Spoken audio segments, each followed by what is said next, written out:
Hello, my friends. Over the last 24 hours, the echoes from Venezuela continue to reverberate, above all because the United States has captured, abducted, kidnapped President Nicolas Maduro and transferred him to the United States. I have already discussed the operational details and political implications at length, so here I will confine myself to a few additional observations before returning to what remain the central questions of our time: Ukraine and the wider confrontation shaping the international system.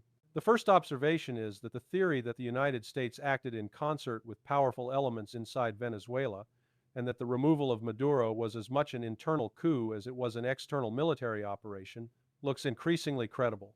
We now learn that U.S. Secretary of State Marco Rubio had become increasingly unimpressed by Maria Corina Machado and other figures in the Venezuelan opposition, and that he developed deep skepticism about their capacity to take control of the state and run the country effectively if they were installed.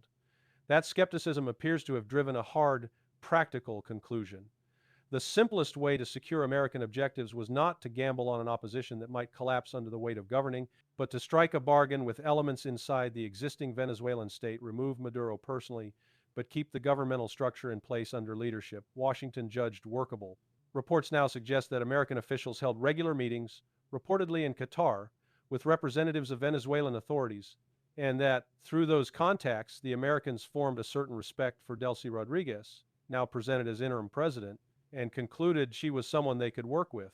If that is so, then the shape of the outcome becomes clear. The deal was done. The reported casualty figures underline the operational reality.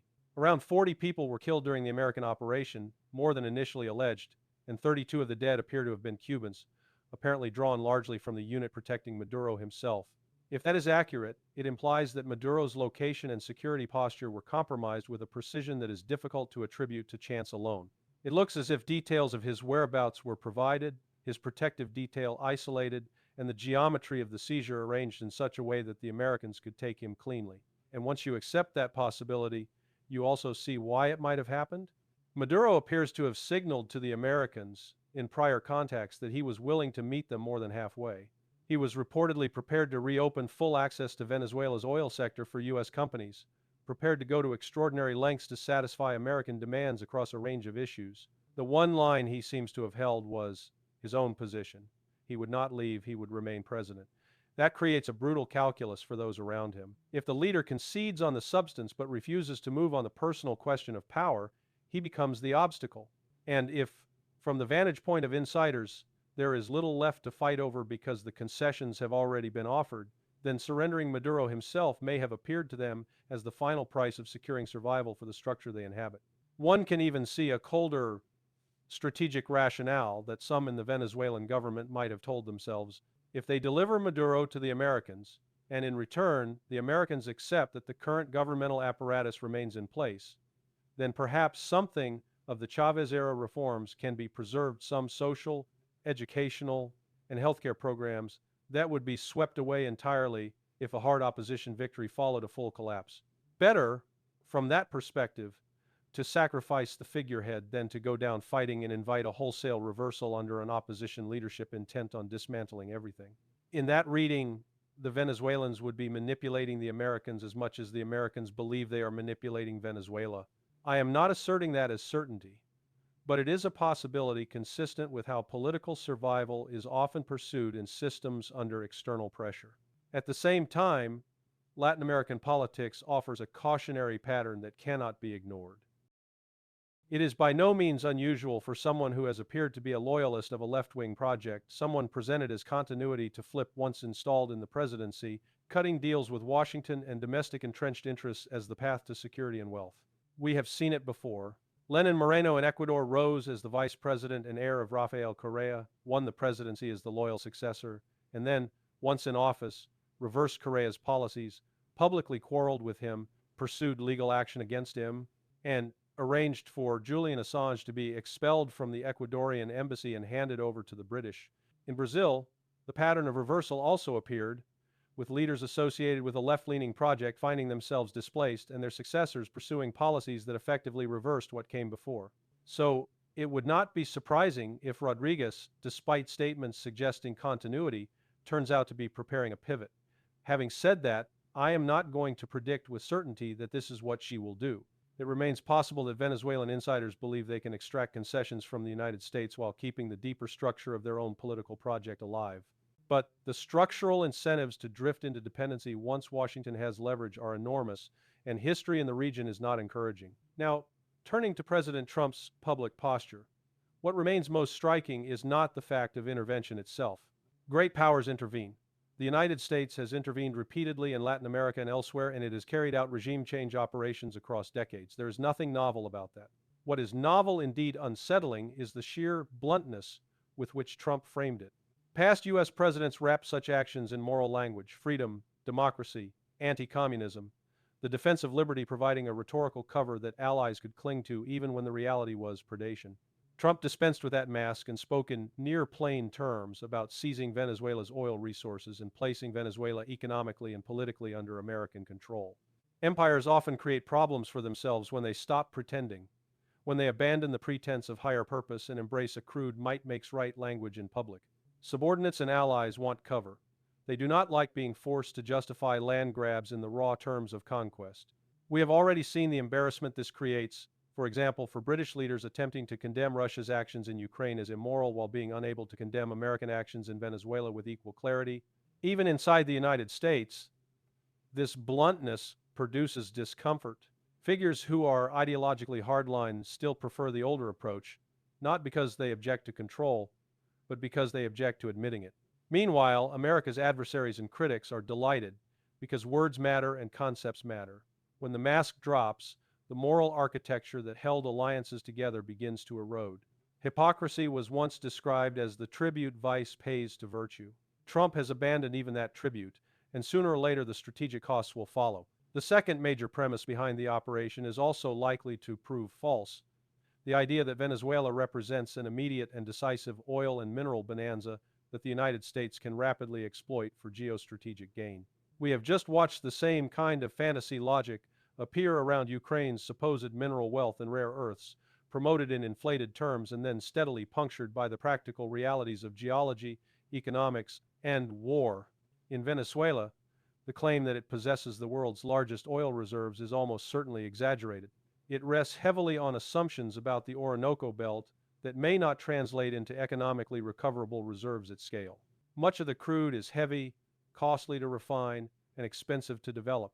Even if the theoretical resource base is large, the practical, recoverable base under realistic price and investment conditions is smaller than the rhetoric suggests. I have seen credible suggestions that usable, exploitable reserves may rank closer to fifth in the world rather than first. That is still significant, but it is not the mythical key to energy dominance.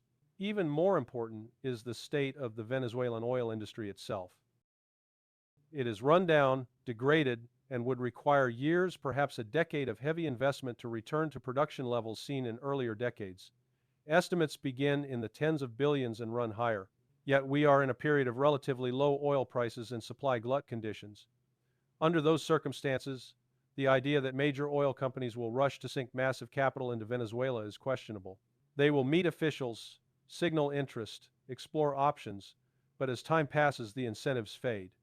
Oil majors already have portfolios of projects elsewhere that make more economic sense with lower political risk. And if investment in Venezuela were to expand output significantly, in the short term, it would likely depress prices further, undermining profitability rather than enhancing it. There is also a contradiction in the notion that Washington would want to push oil to $50 a barrel for an extended period. The United States is itself a major producer and exporter. Much of American production is relatively expensive, and sustained low prices damage producers, investors, and creditors. The largest structural beneficiary of depressed global oil prices would be China, the world's largest manufacturing power and America's primary strategic competitor. Yes, American consumers might enjoy short-term relief at the pump, but in a long-term industrial reality that often translates into greater consumption of imported manufactured goods, widening imbalances that benefit China. So the geostrategic logic is incoherent. Undermining your own producers to subsidize your rival's industrial system is not a winning strategy. The same caution applies to claims about Venezuela's broader mineral wealth and supposed rare earth potential. It may be real in part, but developing extraction, processing, and refining industries is not a quick victory. It is a long horizon project, measured in a decade or more, requiring stability, infrastructure, and sustained capital. That timeline extends far beyond the political life of any single American administration and far beyond today's strategic configuration. If Trump believes Venezuelan output will quickly flood markets, weaken Russia's energy position, and make sanctions easier, he is likely to be disappointed. Indeed, after what has happened in Venezuela, and after the imperial language used to justify it, major consumers like China and India will have stronger reasons to avoid dependence on a system openly willing to seize assets and speak about it in the language of conquest. They will continue to buy Russian oil because diversification is security and because the United States has just demonstrated publicly how it behaves when it sees an opportunity, and none of this addresses the additional destabilizer, politics inside Venezuela, how cooperative Rodriguez will truly be, how much resistance will emerge, and whether a semi-colonial arrangement can be sustained without detonating nationalist backlash. The language now being used to justify the operation belongs to an earlier era, and history is not kind to commodity grabs that distract a power from the internal development that ultimately determines strength. There is enormous work the United States could and should do at home: industrial base, infrastructure, social cohesion, institutional competence. Abducting presidents and conducting punitive operations abroad is not a substitute for rebuilding the foundations of power. It is a distraction that risks bogging the United States down in another country's structural problems while alarming allies and hardening adversaries. There is also the regional question that people prefer not to ask. Whenever the United States intervenes in Latin America, there is a performative cry demanding to know where Russia and China are, as if geography and logistics do not matter. The more relevant question is where Brazil is. Brazil is the regional giant in territory, population, and resources. If any state should be positioned to lead a regional pushback, it is Brazil.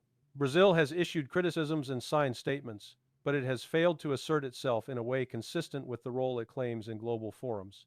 This cannot be explained solely by personal animus between leaders. Brazil shares deep pathologies seen across the region: internal fragmentation, violent crime, weak state control over key spaces that reduce its capacity to act as a regional counterweight. Brazil is a country many find warm and admirable in human terms, but by hard metrics of sovereignty and capability, it consistently underperforms relative to its potential. Decades ago, there were confident predictions it would rise as a future major power, yet when you look at comparative economic size on a PPP basis, at industrial depth, at security and state control, Brazil trails where it should not. Someday that may change. But until Latin America resolves its structural weaknesses, it will remain vulnerable to predatory actions, and it is unreasonable to blame distant outsiders for that vulnerability. With that, I intend to set Venezuela aside for a time unless major new developments occur, because the truly decisive theater remains Ukraine and the broader strategic game between Washington and Moscow. In Kyiv, Zelensky continues a complex and elaborate rearrangement of power. I have said before that this will not change the immediate battlefield realities or the day-to-day conduct of the war, but it matters for what follows. Budanov is clearly the rising figure, now positioned as chief of staff, and that signals something important for the long term. Once the conventional phase ends, an insurgency phase is likely being prepared. Zelensky still appears to have some cards to play in the internal struggle, including appointments designed to preserve his leverage. Instead of the figure some expected to take over Ukrainian military intelligence, Zelensky appears to be moving the head of foreign intelligence into a central role connected to Zelensky's ousted former number 2, Andriy Yermak. Kyiv's internal chess game continues, but it does not alter the fundamental trendline at the front. Meanwhile, the Ukrainian leadership repeats its constant demand: more weapons and more money, now primarily from Europe. A meeting of European and Ukrainian national security advisors in Kyiv on 3 January appears, from limited reporting, to have been focused on extracting more resources. The money does not look like it will come from the United States. Trump continues to signal that. Therefore, as night follows day, Ukraine will intensify pressure on Europeans, especially Germans, for additional support. The €90 billion loan promised last month has not yet crystallized, and if it appears at all, it may take weeks or months. Even if it arrives, it is unlikely to be enough and will likely begin to run short by summer. The financial bottomlessness remains, and the demand will rise to deafening levels as stresses inside Ukraine grow. At that point, Europe will either find new money or revisit the increasingly toxic notion of seizing Russian reserves. More interesting still is the extraordinary and highly complex game between the United States and Russia. Putin and Trump spoke twice last month, and Trump met Zelensky in between. During the second call, Putin reportedly told Trump that Ukraine had carried out a drone attack on his Valdai residence in the Novgorod region. None of the drones penetrated. Trump reportedly expressed shock and denied knowledge. Almost simultaneously, U.S. media reporting began to clarify that Ukrainian drone attacks on Russian territory are heavily enabled by CIA assistance in guidance and targeting. Further reports claimed CIA Director John Ratcliffe assured Trump that the drones were aimed not at Putin's residence but at a military facility nearby. Since then, Putin has been virtually invisible. The Kremlin has issued routine notes, including a statement congratulating the Russian Paralympic team, but Putin himself has been absent from public view for several days. There may be innocuous explanations: rest after a heavy December schedule, the holiday period before Orthodox Christmas on 7 January, or even something as banal as recovering from a seasonal illness. But the timing also aligns with a moment that could reasonably force internal deliberation in Moscow about the negotiation track and the future course of the war. Because the American posture around the drone incident is, frankly, strange. The United States has effectively acknowledged through major media that it has a high degree of control or influence over Ukraine's drone campaign. The Russians already knew that, but public acknowledgement changes the political atmosphere. The Americans are now conceding that there was indeed an attack in the Novgorod area after an initial phase in parts of the Western media that insinuated the Russians were fabricating the story. Yet the American claim that the drones were targeting a military facility rather than Putin's residence comes with an obvious missing detail. They have not named the facility. If the purpose were truly de-escalation, the simplest move would be to specify the intended target: an airbase, a training center, a depot, a factory, something concrete. Everyone involved knows the geography. The Russians know their own map. The Ukrainians know what they attempted. The Americans know what they supported. The refusal to name the supposed target is conspicuous, and it leaves the Russians with a reasonable suspicion that Washington is attempting to manage optics rather than clarify reality. There are several possible explanations. One is that Washington is covering for Kyiv, believing or knowing that the intent was to strike Putin's residence, but seeking to protect Zelensky and preserve a negotiation track by offering a face-saving alternative narrative while privately warning Ukraine not to repeat such an act. Another is that Washington is attempting to keep both sides psychologically contained by admitting an attack occurred while denying it was aimed at Putin, hoping to keep diplomacy alive. A third theory has circulated widely in Russian discourse, that this was an assassination attempt and that parts of the U.S. system were involved. I cannot verify that, and I stress it remains speculation. However, what matters is not what outside commentators believe. What matters is what Russian decision-makers believe. They read the same reporting, see the public American acknowledgement of involvement in Ukraine's drone campaign, observe that an attack occurred, and note that American denials have shifted from outright dismissal to a murky half-admission, while Trump has again adopted a sour tone toward Putin. From Moscow's perspective, that can look like manipulation at best and complicity at worst. It would not be surprising if there is a hard conversation underway in Moscow that Putin has invested personal authority in maintaining a negotiating channel with the Americans, yet the operational environment now includes attempts that appear designed to target him personally, and the American system is, at minimum, entangled with the capabilities enabling deep strikes. How long can such a charade continue? My expectation is that Putin will still be inclined to keep the channel open because Russia's partners in the global south, China, India, Brazil, and others, want the appearance of diplomacy maintained, and Russia has broader interests in preserving the architecture of those relationships. There is also a tactical advantage in continuing negotiations. It aggravates divisions inside the Western alliance, heightening European anxiety about being excluded from U.S. Russia contacts, a dynamic now worsened by what has happened in Venezuela. But it is increasingly apparent that aside from Putin himself, few senior Russian figures appear enthusiastic about negotiations or place real hope in them. Many in Moscow's political and military circles reportedly view negotiations as theater, a set of motions performed to satisfy partners, not a credible path to settlement. And there is a strategic warning that anyone playing with assassination dynamics should understand. If the drone incident truly was intended as an assassination attempt, then whoever enabled it is making a catastrophic misjudgment about Moscow's political reality.